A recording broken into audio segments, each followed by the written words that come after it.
பெரிய சாம்ராஜ்யத்தின் மன்னன் யயாதி. அந்த மன்னனுக்கு வயது 100, மனைவிகளும் 100, பிள்ளைகளும் 100. ஆனாலும் வாழ்வில் திருப்தி வரவில்லை அந்த மன்னனுக்கு. அவனது வாழ்க்கை முடியும் நாள் வரவே யமன் அந்த மன்னனின் உயிரை எடுக்க பூலோகம் வந்தான். தன் வாழ்க்கையின் முடிவதை யயாதி மன்னன் விரும்பவில்லை. இன்னும் 100 ஆண்டு வாழ ஆசைப்படுகிறேன் என யமனிடம் கோரிக்கை வைத்தான்.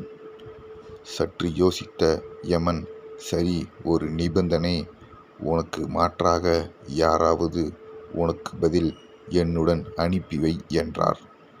மனைவிகள், பிள்ளைகள், மந்திரிகள், காவலர்கள், பணியாளர்கள் என அனைவரிடமும் கேட்டு பார்த்தான். யாரும் உயிர்விட துணியவில்லை. யமன் சீக்கிரம், நேரம் ஆகிறது என அவசரப்படுத்தினான். யயாதியின் கடைசி மகன் ஒரு வழியாக யமனுடன் செல்ல சம்மதித்தான். அவனுக்கு வயது 16 மட்டுமே.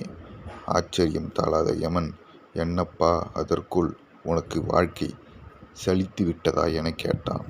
அதற்கு யயாதியின் கடைசி மகன், எவ்வளவு காலம் வாழ்ந்தாலும் வாழ்வில் திருப்தி வரப்போவதில்லை. 100 வயதில் போனால் என்ன, 10 வயதில் போனால் என்ன, என்றாவது ஒரு நாள் போகத்தானே போகிறோம் என்று சொல்லி யமனுடன் புறப்பட்டான். 100 ஆண்டுகள் கடந்தது. மீண்டும் யமன் பூலோகம் வந்தான். மீண்டும் அதே கதையை கூறினான் யயாதி மன்னன். அதற்கு யமன், இன்னும் ஆசை தீரவில்லையா என்றான்.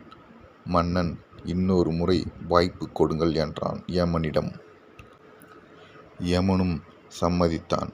இவ்வாறு 1000 ஆண்டுகள் கடந்தன. ஒரு நாள் என்ன நினைத்தானோ தெரியவில்லை, யயாதி மன்னன் யமனை அழைத்தான். என்னப்பா, நீயாகவே அழைத்து விட்டாய். முன்கூட்டியே என்னை அழைத்து வாழ்வை நீட்டிக்க திட்டமா என்றான் யமன்.